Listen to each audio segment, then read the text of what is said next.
오늘 제가 여러분께 말씀드리는 성공 비결 많죠. 정말 다양한 분야가 있는데 고객을 찾는 것에 대해서 4가지 방법을 한번 말씀드려 보겠습니다. 첫 번째는 나는 누구를 도울 수 있냐, 그러니까 누구에게 무엇을 도울 수 있는지 한번 생각해 보시라는 거죠. 여러분이 지금 제공하는 서비스는 뭡니까? 용역입니까? 어떤 강의 스킬인가요? 파일인가요? 뭐 개발력? 뭐죠? 네트워킹? 그게 뭔지 정의해 보시라는 얘기죠. 그리고 그것을 필요로 하는 사람이 누굽니까? B2C?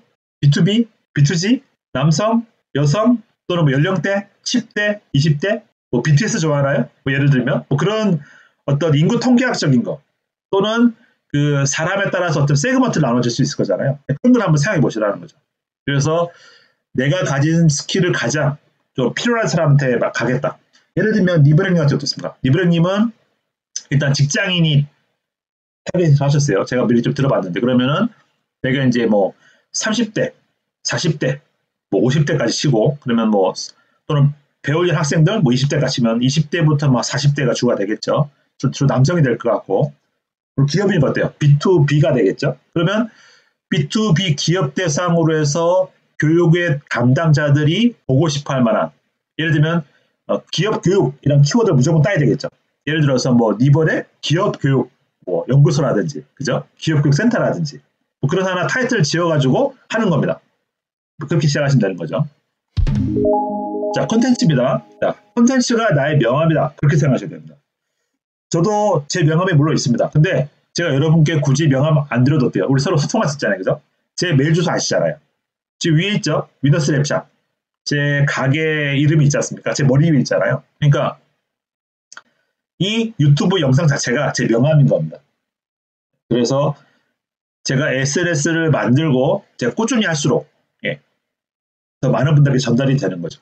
그래서 또 하나 말하고 싶은 건 뭐냐면은 주기적일수록 굳이 매주 하는 이유는 저도 하나의 좀 주기적인 활동을 하고 싶은 겁니다. 주기적인 활동. 제가 경험해 보니까 제가 네이버는 20년 넘게 했잖아요. 지금 유튜브도 한 10년 넘게 했습니다. 중요한 거는 여러분이 일주일에 하나 올리는 것보다는 격일 또는 매일 올리면 노출이 더 잘 되고 노출될수록 그걸 본 사람들이 인정해 줍니다. 이 사람 열심히 하는구나. 이 사람 계속 기억이 남는 거죠. 한편 그렇기 때문에 여러분들이 가능하면은 꾸준하면 좋겠어요.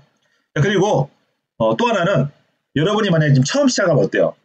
내가 잘하는지 못하는지 잘 모르지 않습니까? 그래서 여러분들이 벤치마킹하면 좋겠어요. 예를 들면은 니브랭님 같은 경우는 지금 실제 유튜버 중에 그 전기전자 잘하는 유튜버들 계시잖아요, 그죠? 이름은 기억 안 나는데 아무튼 그 유튜버들을 몇 번 보신 다음에 그런 분들을 따라가 보는 거죠. 그래서 뭐 예를 들면 뭐 하나의 이런 뭐 마우스를 만들어 본다라든지 예를 들어서 뭐 그런 거를 해도 괜찮겠고 그래서 벤치마킹할 대상을 정하고 뭔가 배워보자 그런 얘기. 다만 중요한 건 뭐냐면은 결국은 내가 누군가를 따라하면은 2등밖에 안 됩니다. 그렇기 때문에 여러분이 항상 누군가한테 배우긴 배우되 여러분만의 색깔이 있어야 돼요. 자, 세 번째, 네트워크 관리. 간단히 말하면 여러분들이 홈페이지를 만드는 것보다는 SNS를 활용하십시오. 자, 홈페이지는 물론 필요합니다. 다시 얘기하는데 홈페이지는 필요합니다. 필요해요. 왜? 여러분이 어떤 업을 할 때 그 하나의 베이스예요, 베이스. 그건 필요합니다. 다만 해보시면 아실 텐데 홈페이지의 방문자가 참 안 늘어요. 쉽지 않습니다.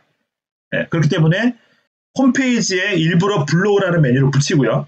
그 블로그에 계속 글을 써 올려야 돼요. 자, 근데 그 블로그에 글을 써 어떤 일이 생깁니까? 그 블로그에 이 홈페이지에 핵심 키워드가 있습니다. 뭐 예를 들면 뭐 니브랭님을 예를 들게 해서 뭐 전기전자, 인베디드 그런 IoT 키워드로 계속 글을 어떻게 됩니까? 구글, 네이버에서 이 사이트는 인베디드나 IoT 전문이구나라고 이제 인정해서 노출시켜 줍니다. 근데 이게 간단하지 않아요. 시간이 걸립니다.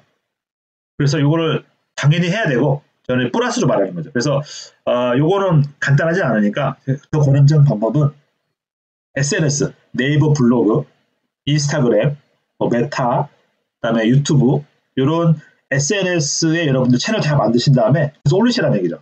아까 말한 콘텐츠 올리십시오. 올리고 그 올린 곳에서 항상 이렇게 홈페이지 링크를 달아놓는 거죠. 이해되시죠? 예, 그렇게 하시면 됩니다. 자, 그리고 이제 중요한 게 있죠. 여러분, 중요한 게 있어요. 자, 결국은 뭡니까? 결국은 제가 돈을 벌기 위해서 일을 하는 거잖아요. 자, 하지만 돈을 벌겠다, 돈 내라 하면 됩니까? 그건 아니죠. 우리 사회관계도 마찬가지잖아요. 사회관계도 자, 친구들을 우리가 돈 때문에 만나나요? 아니잖아요. 예, 분명히 친분이 있습니다. 친분이 먼저 출발인 거죠. 지금 여러분도 마찬가지인 게 제가 여러분께 지금 돈 받지 않잖아요. 그죠? 저도 원하는 게 뭐냐면 여러분께 뭐 바로 돈 달라는 게 아니에요. 관계적 관계. 예, 여러분과 바로 어떤 뭐 금전 관계가 없다 하더라도 이 시간에 그죠? 같이 얘기하고 뭔가 소통한다는 이 자체가 좋은 거예요. 그거 진심이에요, 진심. 그래서 이런 게 좋기 때문에 제가 이런 걸 하려는 거죠. 그리고 여러분들은 한편 제가 느끼기에 이제 저의 뭐 팬이 될 수 있다고 생각합니다. 그러니까 여러분도 마찬가지로 이런 SNS를 할 때 어떤 마음이 필요하냐면 여러분이 팬을 늘린다라는 게 필요하다는 거죠.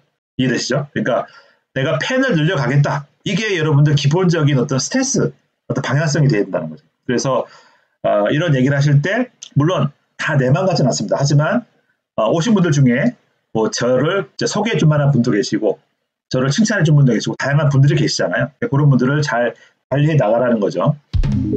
자, 그리고 마지막으로 네 번째는 맛볼 기회를 제공하자. 즉 여러분이 제공하는 서비스를 맛을 봐야 된다는 거죠.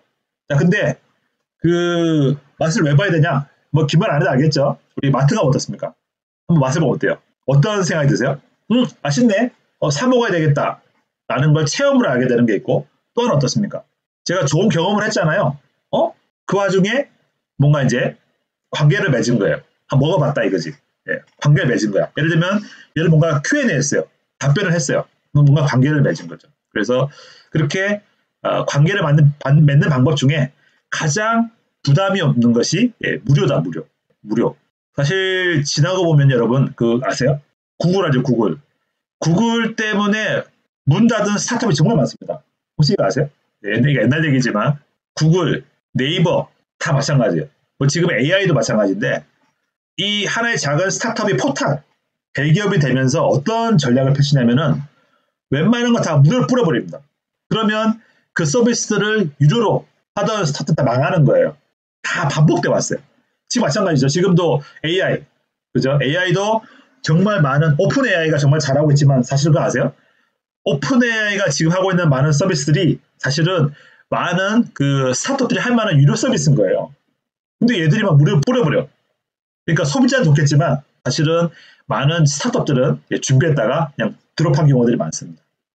이해되시죠? 그러니까 그만큼이나 가장 강력한 마케팅 수단이 바로 무료라는 거죠. 자, 그래서 일단 그런 이유 때문에 무료 마케팅이 필요한 거고, 자, 대신에 이제 그런 건 대신에 여러분 결국은 뭔가 이윤을 벌어야 되잖아요, 그죠?